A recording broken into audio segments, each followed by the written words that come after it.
बिस्मिल्लाहिर्रहमानिर्रहीम। अस्सलामु अलैकुम। उम्मीद है डियर स्टूडेंट्स आप खैरियत से होंगे। अपनी प्रीवियस वीडियो में मैंने आपसे कुछ सवालात किए थे कि हर कोई चीज़ ज़मीन की तरफ किस एक्सेलरेशन से गिरता है, नंबर वन। नंबर टू, मेरे पास ये मार्कर है, इस रूम में जितनी चीज़ें हैं, मेरे शूज़ हैं, मेरे वेस्ट कोट है, मेरे बाल हैं, मेरी और बाल पॉइंट है, इन सब का टेम्परेचर क्या है, दूसरा सवाल।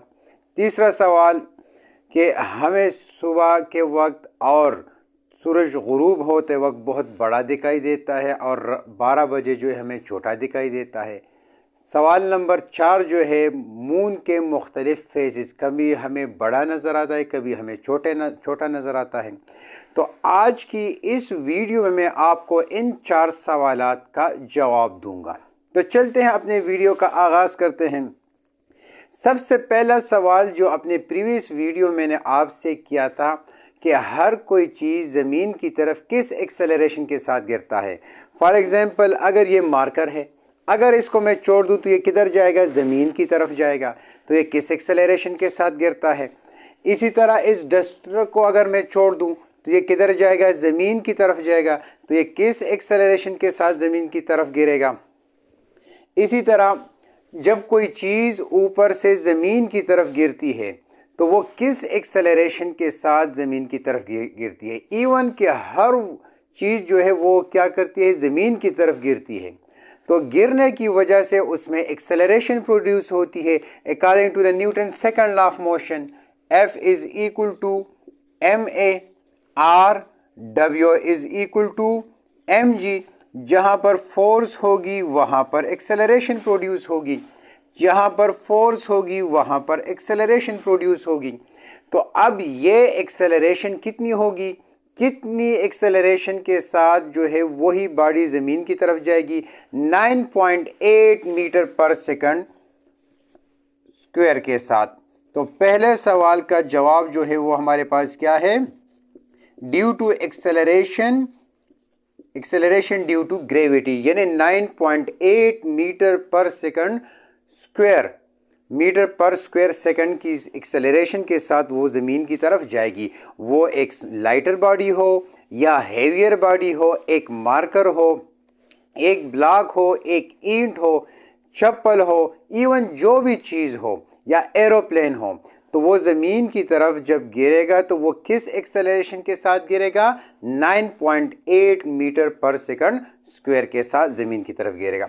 दूसरा सवाल जो उस वीडियो में मैंने आपसे किया था कि इस वक्त मेरे हाथ में मार्कर है, इसका टेम्परेचर क्या है, मैंने ब्लाउज पहना हुआ है, इसका टेम्परेचर क्या है, रेस्ट वॉच है, इसकी टेम्परेचर क्या होगी, ये वाइट बोर्ड है, इसका टेम्परेचर क्या होगा, मेरे जो कपड़े पहने हुए हैं, ये जो माइक आपको नज़र आ रहा है, इसका टेम्परेचर क्या होगा। तो रूम टेम्परेचर, सवाल नंबर 2 का जवाब क्या है, रूम टेम्परेचर। यानी इस वक्त रूम का जो भी टेम्परेचर है वही टेम्परेचर मेरे इस मार्कर का होगा। आप जिस बॉल पॉइंट के साथ लिख रहे हैं उसका टेम्परेचर क्या है, रूम टेम्परेचर। आपने जो कपड़े पहने हुए हैं इसका टेम्परेचर क्या है, रूम टेम्परेचर। आप जिस चेयर पर बैठे हैं उसका टेम्परेचर क्या है, रूम टेम्परेचर। मींस इस वक्त रूम का टेम्परेचर है 5 डिग्री सेंटीग्रेड। तो वही टेम्परेचर आपके बाल पॉइंट का, आपके कपड़ों का, आपके शूज़ का, आपके सॉक्स का, आपके टेबल का, और यही इसी तरह वाइट बोर्ड का भी होगा। इवन जो भी चीज़ इस रूम में है, नॉन लिविंग थिंग, सबका टेम्परेचर क्या होगा, रूम टेम्परेचर।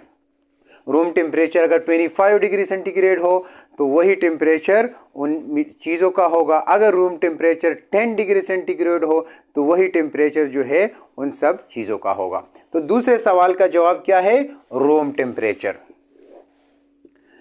सवाल नंबर 3 क्या था कि सूरज अर्ली एट द मॉर्निंग, यानी जब तुलू होता है और जब गुरूब होता है तो हमें बहुत बड़ा दिखाई देता है, और जब 12 बजे के वक्त यानी जब हमारे सर के बिल्कुल ऊपर हो तो उस वक्त हमें छोटा दिखाई देता है। क्यों, यानी तुलू होते वक्त और गुरूब होते वक्त सूरज का बड़ा दिखाई देना, और 12 बजे के वक्त ज़वाल के वक्त सूरज का छोटा दिखाई देना।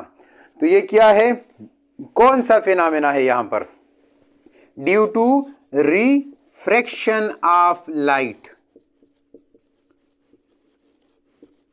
रिफ्रैक्शन ऑफ लाइट की वजह से सूरज जो है सुबह सवेरे जब तुलू होता है और गुरूब होता है उस वक्त हमें बहुत बड़ा दिखाई देता है और 12 बजे के वक्त हमें छोटा दिखाई। रिफ्रैक्शन मीन्स लाइट जब एक मीडियम से दूसरे मीडियम में एंटर होती है तो अपना पाथ चेंज कर लेती है, यानी रोशनी के अपने रास्ता तब्दील करने को जब एक मीडियम से दूसरे मीडियम में जाए, that is called refraction of light. तो तीसरे सवाल का जवाब क्या है? Refraction of light. और चौथा सवाल जो मैंने आपसे किया था कि मून जो है ये अपनी फेजेस बदलता रहता है, यानी जब हमारा सूरज चांद जो है जब निकलता है, पहला दिन, दूसरा दिन, तीसरा दिन, तो पहले दिन छोटा होता है, उसके बाद दूसरा, तीसरा, जितना चौथी का चांद हमें बहुत बड़ा कंप्लीट दिखाई देता है।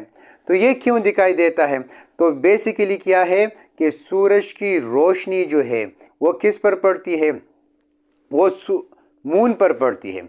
तो सूरज की रोशनी जब मून पर पड़ती है तो उसकी वजह से हमें सूरज चांद जो है उसके डिफरेंट फेजेस नज़र आते हैं। कभी छोटा दिखाई देता है, कभी हिलाल दिखाई देता है और कभी बहुत बड़ा दिखाई देता है। तो सवाल नंबर 4 का जवाब क्या है? ड्यू टू द रिफ्लेक्शन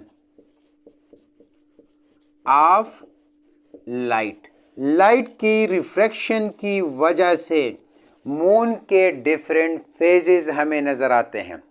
तो डियर स्टूडेंट्स, आज की इस वीडियो में जो 4 सवालात अपने प्रीवियस वीडियो में मैंने आपसे किए थे वही 4 सवालात के जवाब मैंने दे दिए।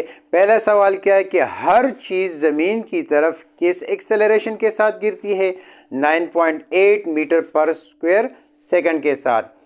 नंबर 2, हमारे रूम के अंदर हमारे इस्तेमाल की जितनी नॉन लिविंग थिंग्स है उसका टेम्परेचर इस वक्त क्या है?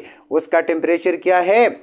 Room temperature. तीसरा सवाल, सूरज तुलू और गुरूब होते वक्त बहुत बड़ा दिखाई देता है और ज़वाल के वक्त 12 बजे के वक्त हमें छोटा दिखाई दे, किसकी वजह से? Due to refraction of light.